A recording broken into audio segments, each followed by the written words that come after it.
Hi, and welcome back. So, yes, I am a therapist, but I'm also a 50-year-old woman. And I've worked with women all the way from their 20s to their 80s over the last nearly 2 decades as a psychotherapist. And in all honesty, truly, these days I get more compliments on my energy, vitality, my skin radiance, even my attractiveness and fitness than I did a decade ago. And I think that the gift of this age is that you realize that thriving and success is way less about fitting into your skinny jeans or even having all the power or authority in the world or followers on Instagram or whatever, and so much more about having developed an inner sense of knowing who you are, loving who you are. And that includes feeling strong and confident in the way that we look. And so, while I certainly have my rough days around aging and the changes that do obviously come with that, I have really consistently felt brighter, more confident, and more in love with myself and my life now at 50 than I ever have in my whole life. Hi, I'm Amy Rose White. I'm an integrative psychotherapist and astrologer making videos on psychospiritual self healing. So, I'm here to tell you my 14 habits that I have developed over the years that I wish someone had clued me into a decade ago. Let's get started. So, habit one, mirror work. I started creating a deep, intimate relationship with myself and my body through mirror work. So I'm giving you the hardest one first. I learned to make time every day, first thing, to look at myself in the mirror and talk to myself lovingly. I start with how I feel emotionally. I tune in for a few breaths. I say that out loud. I feel XYZ. Then I follow up with what I see with kind eyes only. And I end what I love about me in that right now moment. So I'm not talking about meaningless platitudes about how I love you're a good person, which is nice. There's nothing wrong with that. But more like, I love that you made the time to show up for yourself this morning, even when you're exhausted. I love that you're learning to be kinder to yourself and others every day. I love how committed you are to this practice. I see the strength behind your eyes, even though you're being hard on yourself. I cannot stress how transformational this has been to me because I can now tolerate the full constellation of my emotional world. When I say I feel broken, I feel empty, and I keep looking at myself, that has helped me learn to open through my own tendency to judge my appearance, close down around insecurities, and instead, it's really taught me how to stay with that sensation long enough that I genuinely mean it when I say out loud what I love about myself in the right now moment. And yes, without makeup, without good lighting, or rest sometimes. Mirror work has completely shifted my need for others to see or feel or love me a certain way because at the end of the day, I truly have got myself just via this practice. Habit two, I stopped caring about belonging to large groups or how many friends I had, and I narrowed my circle. This really is a habit because it comes from how you think and how you use your time every day.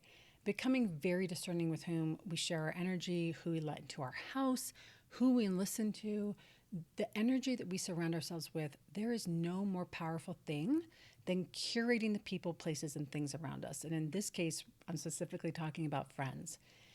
Choosing those people that embody and symbolize who we want to be and where we want to go, whether that's kindness, empathy, integrity, depth, presence, that's a big one for me, fun, joy, playfulness, just whatever values matter most to you.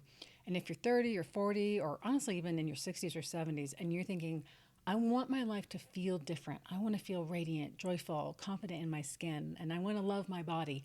I am telling you, be discerning. Be willing to be lonely instead of forcing belonging, and be willing to be disliked. I know that is easier said than done, but if you're really being yourself, some, if not many, people will dislike you. They may be threatened by you. They may be jealous. They may feel in competition with you. They might just not like your vibe. And that is okay because that means that the people that are in your life are there for the real you, and that shows up in how you look and feel. And habit number three that is related is I identified and walked away from my frenemies. So it is a little different than the prior one because it's about specifically taking the time to suss out and depart from people who are subtly or secretly wishing for your failure. When we keep these folks in our lives, we are leaking psychic energy because we become the people we surround ourselves with. And we can't afford our radiance being drained by people who subtly put us down, compete with us, maybe comment on our bodies, or just seem oddly quiet when we have a big win. That is just a hard no. And I honestly believe this affects your appearance, not just your mood, because it's energetic vampirism and it will strip you of life force like nothing else. You will look worse, you will feel worse, and we can't afford that when we are creating our best lives at 50 plus. Habit number 4, I started lifting heavy consistently. So I know this is not new information to you, but it has been huge for me because it's the heavy lifting, literally and metaphorically, that make the difference. Yoga is simply not enough to build those bones and protect us from falling. So I lift heavy, full body 3 days a week. That's it. I'm not a fitness trainer. I'm not telling you what to do. I'm just telling you what worked for me. And I have a little garage gym in my house. And in the winter, I bundle up, I wear a hat, I put a down jacket on, and I get it done before my day starts. For me, more than 3 days just wasn't doable. I wasn't being consistent. And for me, consistency beats perfection every time. So I fatigue every major muscle group to failure 3 days a week. That's called progressive overload. And I am stronger now than I was in my 20s. I'm squatting and deadlifting more than my body weight. And more than anything, I really trust my body and feel strong. And that kind of physical confidence changes everything in our lives. Habit 5, I did genetic testing and stuck to the results. So this is called psychopharmacogenetic testing. You can use websites like 23andMe's raw data and run them through interpretation platforms that show genes like MTHFR, COMT, MAOA, and many more. And there are several platforms that can interpret raw genetic data like Genetic Genie, NutraHacker, Self-Decode, and Gene Food.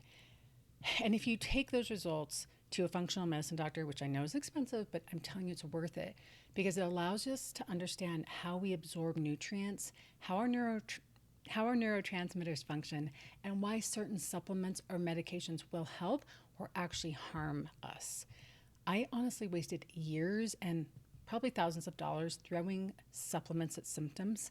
And if I'd done this earlier, I would have saved so much time, money, and unnecessary suffering. Habit 6, I stopped being a badass all the time. I stopped trying to prove something to myself or, I don't know, some invisible person out there. I realized that some of the go hard activities I used to do just were not as fun anymore. So I started choosing play over any of that stuff. Like paddleboarding, I took up. If you watch my channel, you know I'm a line dancer in addition to a ton of other dancing that I do. Hiking, cross-country skiing, instead of the hardcore, fast adrenaline, backcountry touring I used to do all the time, which there's nothing wrong with. But for me, that was about letting go of the identity of keeping up with 30-year-olds in the community where I live, and it just freed up so much joy. Not because those things are bad, but they just weren't fun for me anymore. And getting a little older has given me permission to choose pleasure over that performance. Habit 7, I quit drinking alcohol.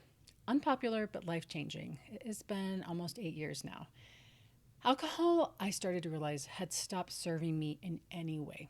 And opting out of that culture was really empowering and healing, not just for my liver and the rest of my body, but it was incredible for my skin, my nervous system, and my emotional clarity.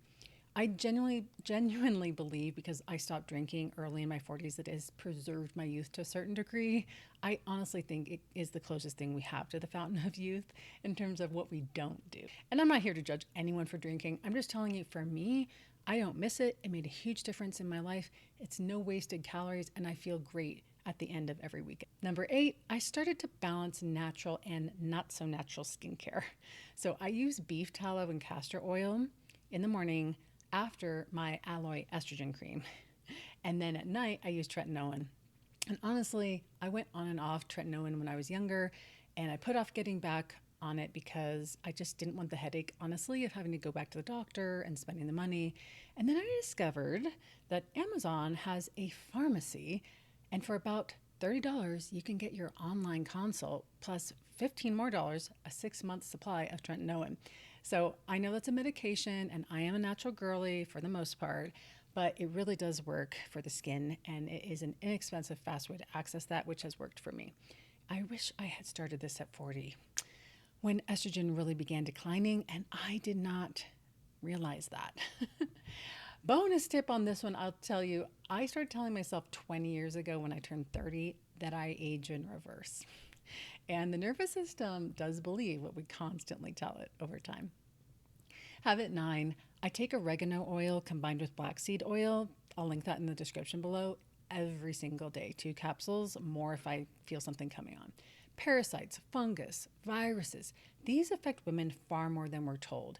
And oregano oil and black seed oil has so changed my gut health, my immune system, my skin, my sleep, and my energy, because all those things make you feel terrible and not look so great.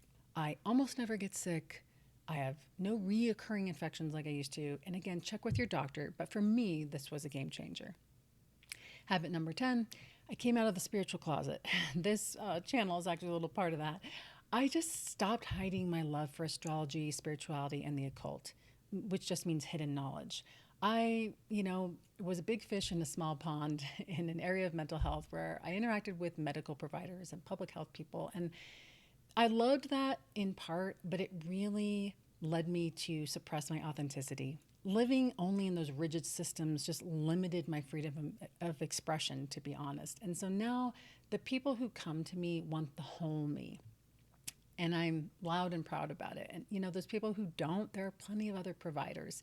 I had to tolerate some judgment and stuff like that. But being able to tolerate that, but be myself, has shifted everything for me. Number 11, I connect with the divine in nature every single day.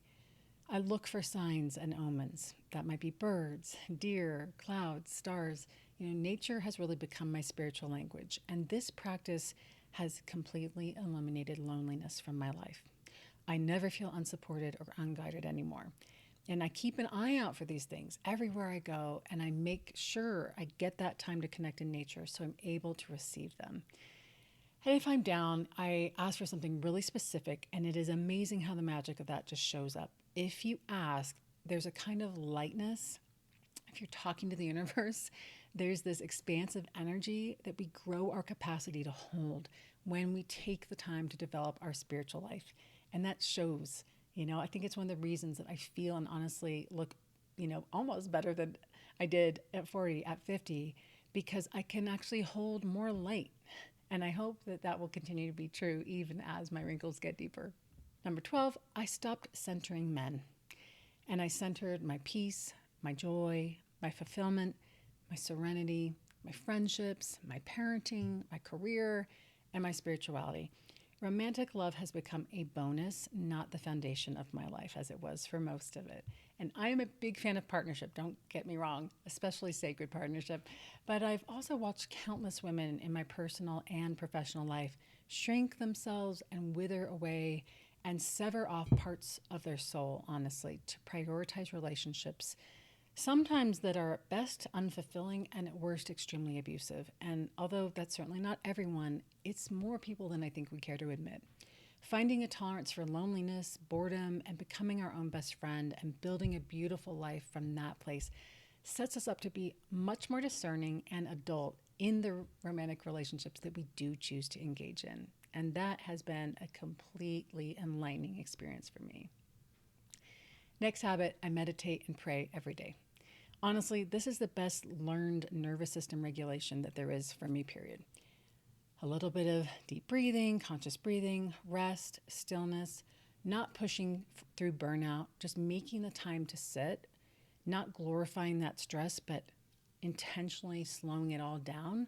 Safety in the body really does create beauty in the face. And habit 14, I just stopped abandoning myself. I stopped stepping over or betraying my intuition to be liked or chosen or approved of. I listen now to myself. And yes, that has meant canceling plans sometimes or saying no to, everyone's disappointment or missing out on things that everyone else is doing. And it certainly has meant being willing to be the unpopular opinion in the room.